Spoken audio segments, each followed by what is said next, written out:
네, 마지막 발제입니다. 우리 정준경 목사님께서 아까 얘기하셨지만 지금 원로 목사님과 함께 동거까지는 아니지만 함께 계시는데 후임 목사 입장에서 본 건강한 목회자 세대 교체라는 제목으로 발제해 주시겠습니다. 네.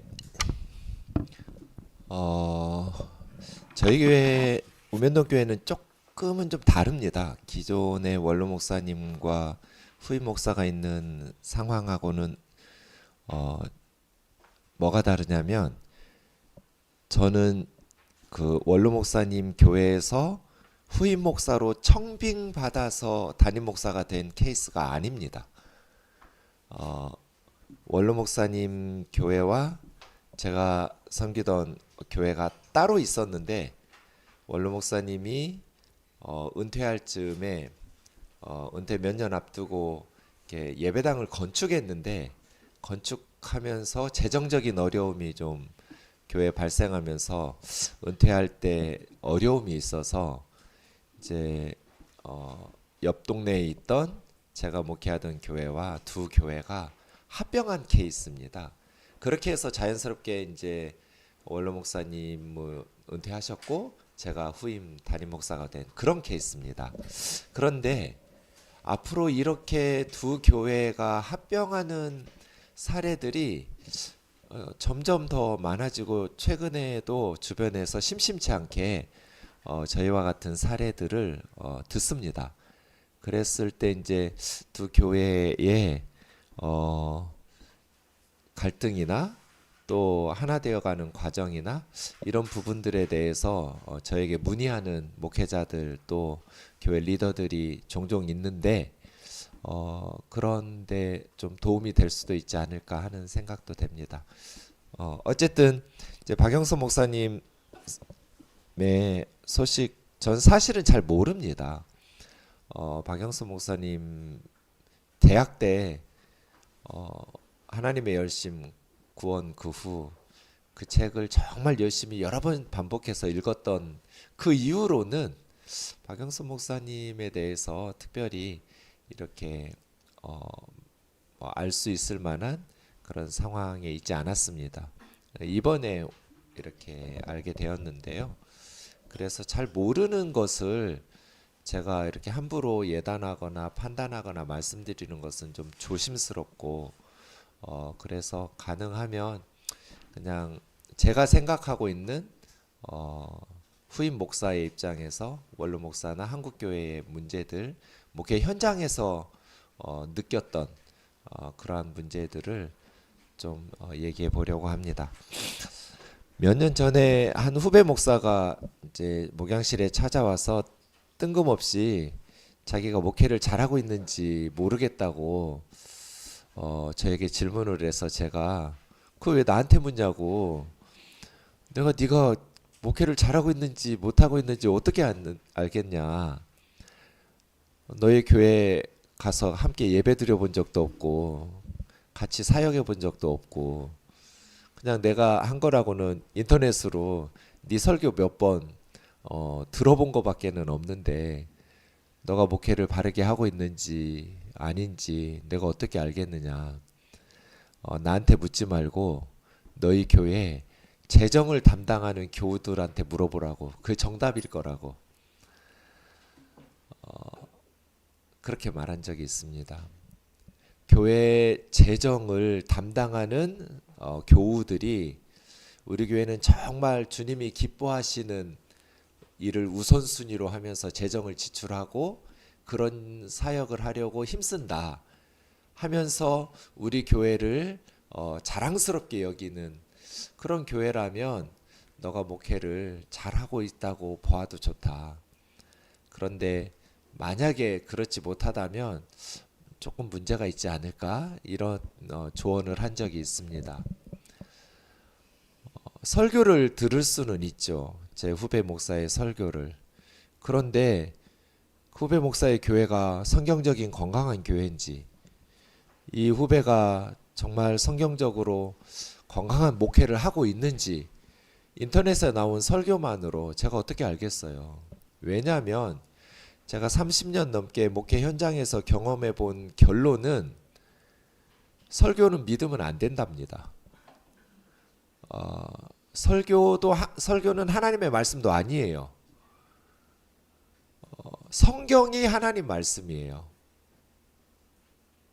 설교 예배 시간에 목사가 하나님 말씀인 성경을 가지고 설교했다고 해서 그 하나님 뜻이 아니에요. 성경을 바르게 해석해서 적용한 게 하나님 말씀이고 하나님 뜻이지, 목사가 예배 시간에 말한 설교라고 해서 다 하나님의 말씀이고 하나님의 뜻은 아니잖아요. 그리고 제가 목회해 보니까 설교를 잘하면 많은 성도들이 교회로 와요. 근데 설교만 잘하면 그 성도들이 예수님의 제자로 변화되진 않아요. 그럼 무엇이 교우들을 예수님의 제자로 변화시키는가? 목사와 리더들의 삶이에요. 기본적으로 신앙생활은 본받는 것 같아요. 예수님을 본받는 거. 그래서 바울이 나를 본받는 자가 되라고 거듭거듭 말한 것 같아요. 설교자의 삶을, 신앙의 모습을 보고 본받으면서 변하지, 설교자의 말을 통해서 변하는 것 같지는 않아요, 제 경험상. 그래서 사도 바울이 빌립보서 3장에서 나와 같이 행하는 자들을 눈여겨보라고, 많은 교회 지도자들이 그리스도의 십자가의 원수로 행하고 있다고, 땅의 일을 생각하는 자들이라고 눈물을 흘리면서 권면하잖아요. 그리스도의 십자가의 원수로 행하는 사람들은 어떤 사람들일까? 그리스도의 십자가와 반대로 행하는 사람들이겠죠. 복음의 핵심이 십자가이고 제자도의 핵심이 십자가라면, 십자가의 정신은 남을 살리기 위해서 나를 죽이는 거잖아요. 교회를 살리기 위해서 내가 죽는 게 십자가잖아요. 그리스도의 신부인 교회를 살리려고 신랑이신 예수님이 십자가에 죽으시듯이 남을 살리려고 나를 죽이고 남을 부유하게 하기 위해서 내가 가난해지는 게 십자가의 정신인데, 그리스도의 십자가의 원수들은 반대로 할 거잖아요. 자기가 살려고 남을 죽이고 자기가 부유하게 하려고 남을 가난하게 하는. 한 선배 목사님 그런 이야기 하더라고요. 정 목사, 은퇴할 나이가 되니까 내 믿음이 점점 쪼그라들어. 웃으면서 그게 무슨 말이냐고 여쭈었더니 심각한 표정으로, 내가 믿음이 좋은 줄 알았는데 은퇴할 때가 되니까 내가 정말 믿음이 없는 사람이었다라는 것을, 그동안 내가 착각하고 있었다라는 것을 알게 됐다는 거예요. 현직에 있으니까 교우들이 존중하고 교회에서 담임 목사로서 소신껏 뜻대로 일을 하고, 또 교회를 개척해서 큰 교회로 부흥시키고 많은 성도들이 존경하고 따르고 믿음이 좋은 줄 알았는데, 이제 그걸 다 내려놓으려고 하니까 두렵다는 거예요. 가난하게 살 것도 두렵고, 예수님처럼 그렇게 십자가를 지고 살아가려고 하는 것이 불안하다는 거예요. 저는 아직 은퇴가 남아서, 저도 65세 은퇴를 정관에 해놨는데 아직 남아가지고 믿음이 좋은 것 같은데, 그 선배님 연세쯤 되어 가면 그 말이 제 명심하고 있거든요. 저의 문제가 될 것 같아요. 저도 그럴 것 같아요. 현실이니까요. 은퇴하고 나면 뭐 먹고 살지? 노후 대책은 안 되어 있고, 아마 많은 교회 목회자들이 큰 교회 극소수의 목회자들을 제외하면 이런 염려할 것 같아요. 지금은 담임 목사로 사역하니까 사례비도 나오고 그렇게 먹고 살지만, 은퇴하고 나면 새들한테 조롱받으면서 살 것 같아요. 주님이 말씀하셨잖아요. 새들 보라고 걱정하지 않고 뭐 씨앗도 안 뿌려도 하나님이 다 먹이시지 않냐고. 들의 꽃들도 솔로몬의 옷보다 더 예쁘게 입고 있지 않냐고. 하물며 너일까 보냐고. 믿음이 적은 자들아. 새들이 이렇게 짹짹할 때마다 저는 꼭 사람들을 조롱하는 것 같거든요. 저 믿음 없는 것들 짹짹짹짹 쯧쯧쯧쯧 하면서 내가 그렇게 새들한테 조롱당하고 믿음 없는 내 모습을 부끄러워하지 않을까 이런 염려할 것 같아요. 그래서 지금부터 이렇게 믿음을 달라고 기도해야겠다 그런 생각이 들었습니다. 그래야 내가 평생 설교해 놓고 은퇴할 때 십자가의 원수가 되지 않겠다. 나 살겠다고 교회와 성도들을 가난하게 만들고 후임 목회자의 목회를 회방하고 내 한 가족 편안하게 좀 더 불안을 잠재우겠다고 욕심부리면서 남들은 다 알고 있는데 자기만 온갖 변명을 성경적으로 그럴듯한 말로 덕지덕지 갖다 붙여가면서 변명하지만 실상은 믿음 없음의 실체를 폭로하는 것 그 이상도 그 이하도 아닌 은퇴자가 되지 않으려면 열심히 기도해야겠다 그런 생각이 듭니다. 교회를 저는 산위의 폴리스 등경 위의 등불처럼 산 위에 있는 동네가 숨기지 못하리라는 산상설교의 예수님의 말씀을 기억합니다. 교회는 예수님의 꿈이고 세상을 향한 희망이고 산 위에 높이 들려서 등경 위의 등불처럼 산 아래에 있는 세상 사람들이 보고 그들의 착한 행실을 보고 너희도 저렇게 살라고 드러내놓고 싶은 하나님의 대한 공동체가 예수님의 꿈인 교회였다면 오늘날 한국교회 목회자들의 은퇴하는 모습을 세상 사람들이 알게 된다면 과연 한국교회를 칭찬하고 역사의 희망이라고 말할까? 아니면 우리 사회의 암적 존재이고 왜 저 교회 신도들은 저런 탐욕스러운 목사의 착취를 당하는 세뇌당한 어리석고 불쌍한 삶을 지속하는가 조롱받는 모습일까? 오늘날 한국교회의 은퇴의 모습이 세상에 드러난다면 한국교회는 칭찬을 받을까 조롱을 받을까 이런 생각을 하게 됩니다. 두 교회의 합병 과정에서 가장 큰 이슈는 두 가지였습니다.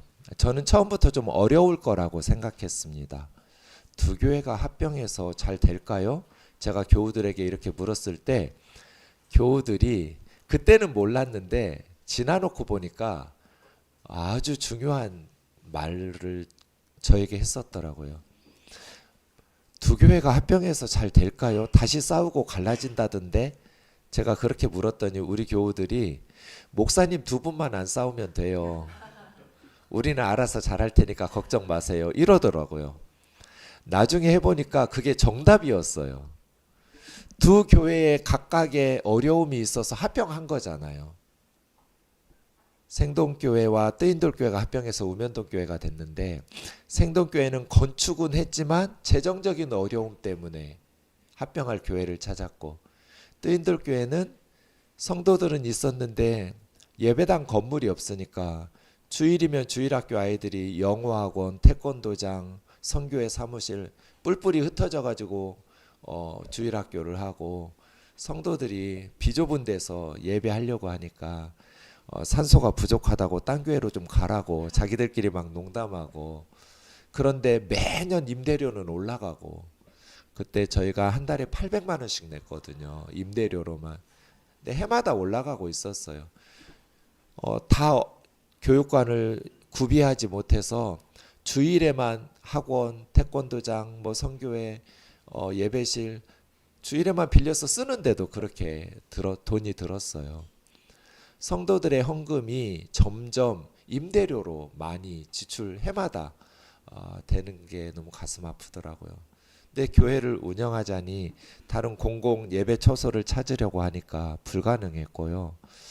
여러 가지 어려움이 있어서 하여간 그런 두 가지 문제가 있었습니다. 양쪽에. 합병하니까 성도들은 너무 좋은 거예요. 생동교회 성도들은 저만 만나면 주일마다 목사님 돈 걱정 안 하고 예배 드리니까 너무 행복해요. 이렇게 말하고요.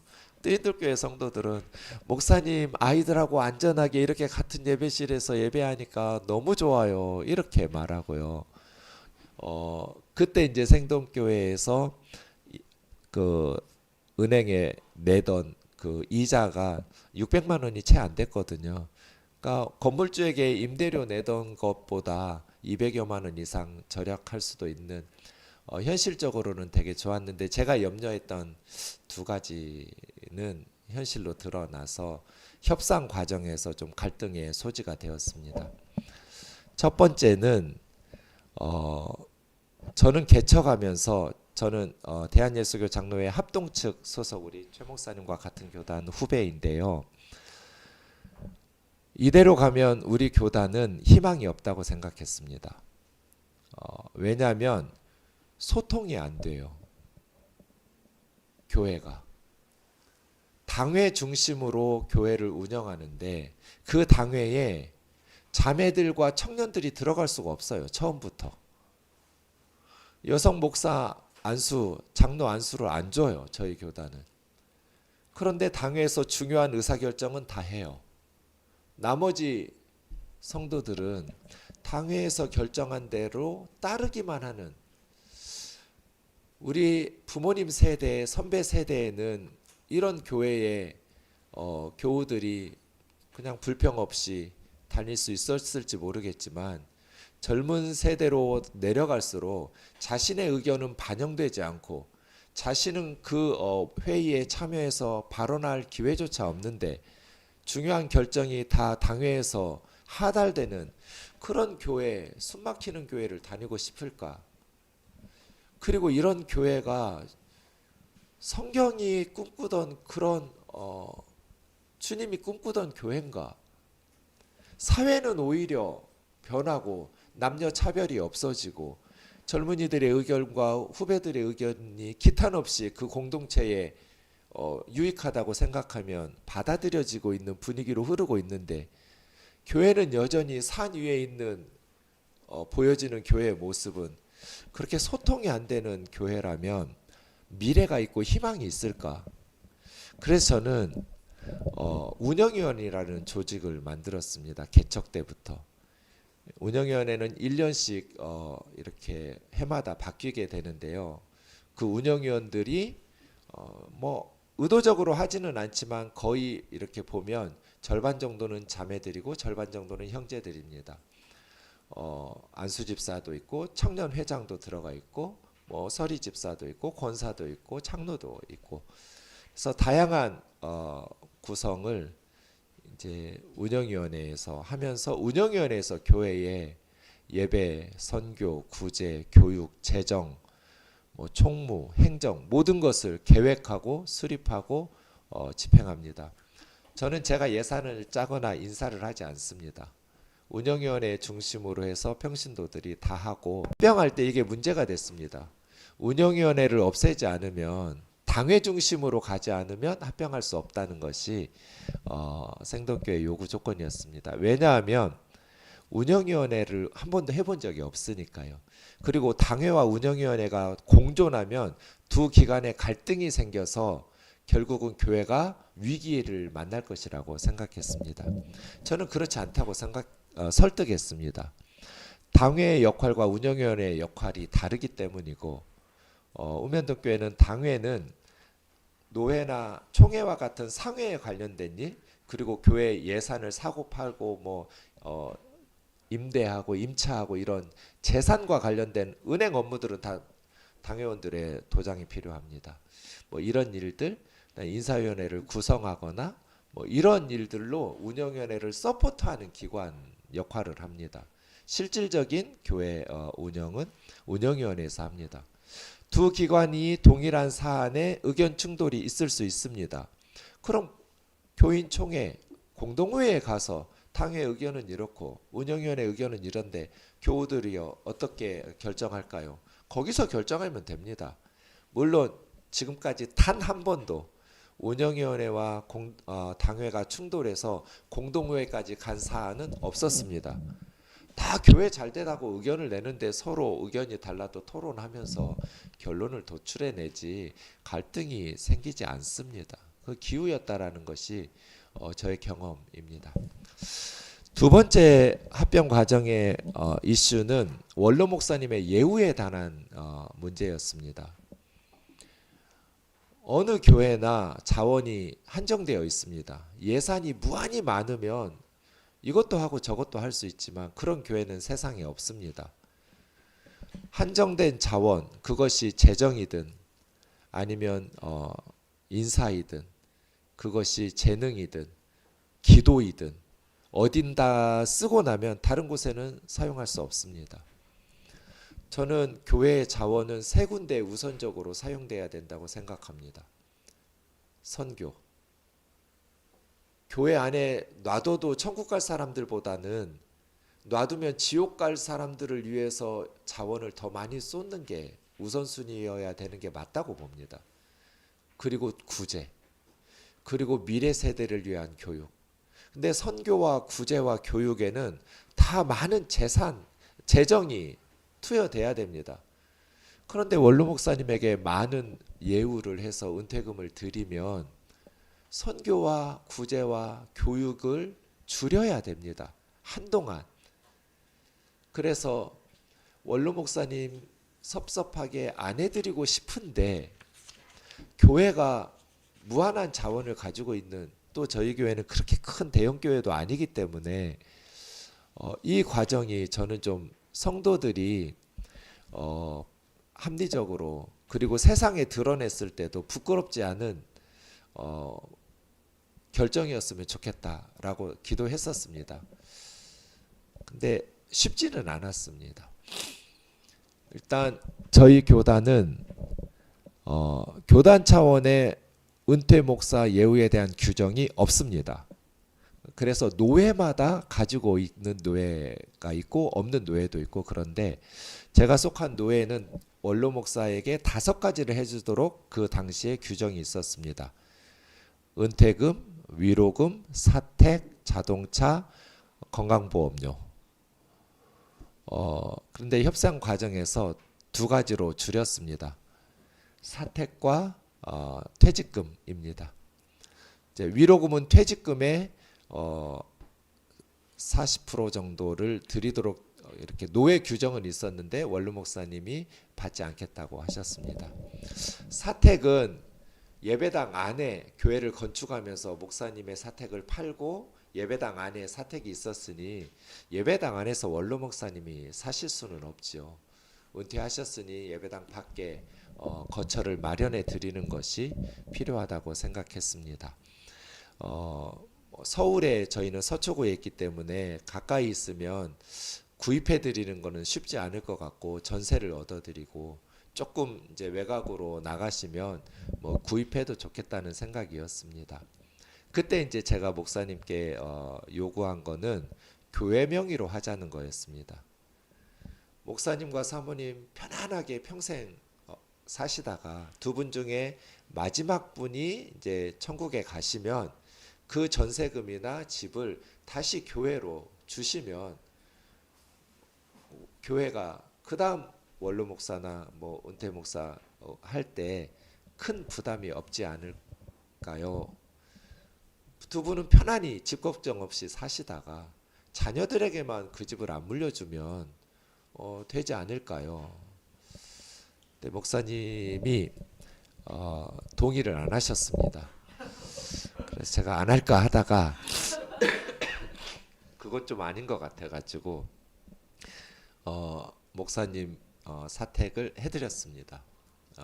돈으로 드렸고, 그 다음에 왜냐하면 목사님이 자기 집을 팔아서 건축원금을 하고 예배당 안에 사택을 마련해서 오셨기 때문에 네, 그 말씀을 하셔서, 그리고 지금은 이제 2대 목사인 저부터는 정관에 넣어놨습니다. 은퇴할 때 사택이 필요하면 교회 명의로 한다. 이런 식으로 하면 좀 뭐 집 없이 쫓아내는 경우는 아닐 거고 또 교회로서도 그렇게 크게 부담은 지지 않아도 되지 않을까 하는 생각이. 물론 그마저도 해줄 수 없는 교회가 훨씬 많습니다. 그런 교회들에게는 정말 얼굴을 들 수 없을 만큼 죄송한 마음 있고 배부른 소리라는 생각도 듭니다. 또 하나는 이제 은퇴금이었는데 노예 규정의 은퇴금은 후임 담임 목사의 사례에 50에서 70% 사이 이렇게 정해져 있어서 60%로 우리는 정했습니다. 그래서 매달 이렇게 몇 번 드렸는데 원로 목사님이 이제 두 가지 방법이 있었거든요. 그렇게 매달 받는 연금처럼 받으시는 방법이 있고 하나는 일시불로 받는 방법이 있었습니다. 일시불로 받는 방법은 이제 최종 원로 목사님이 담임 목회할 때의 연봉의 5년치를 일시불로 하고 끝 이런 식으로 하셨는데 원로 목사님이 이렇게 일시불로 몇 달 후에 바꾸셔서 그냥 일시불로 드리고 지금은 이제 원로 목사님에게 나가는 비용은 없습니다. 네.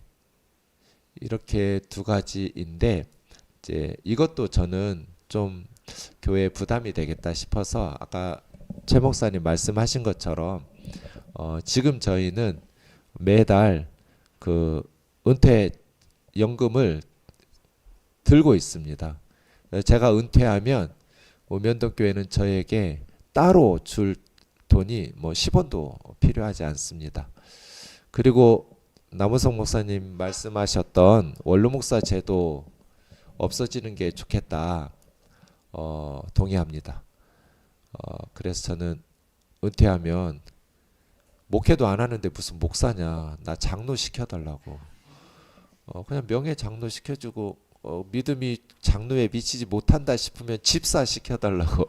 명예 집사 시켜주면 담임 목회 하느라고 저 사람 계속 관심 가지고 좀 케어하면 전도될 것 같은데 이 전도를 못하는 게 늘 아쉽거든요. 이 변명 같지만 저 사람 계속 좀 만나서 밥 사 먹고 밥 사주고 차 마시고 좀 기도하면서 만나면 전도가 될 것 같은데 그러니까 한 사람에게 이렇게 못할 상황이니까 원로 목사님들은 끝나면 열심히 전도하면서 기도하고 전도하면서 좀 이렇게 무너져가는 한국 교회를 부흥시키는데 좀 끌어오는데 그래서 후임 목회자들에게 어느 교회든지 좀 도움이 되는 그런 전도인의 사명을 감당하고 기도하는 사명을 감당해야지 그 돈 가지고 그 뭐 하시려고 그러나 이런 생각은 듭니다.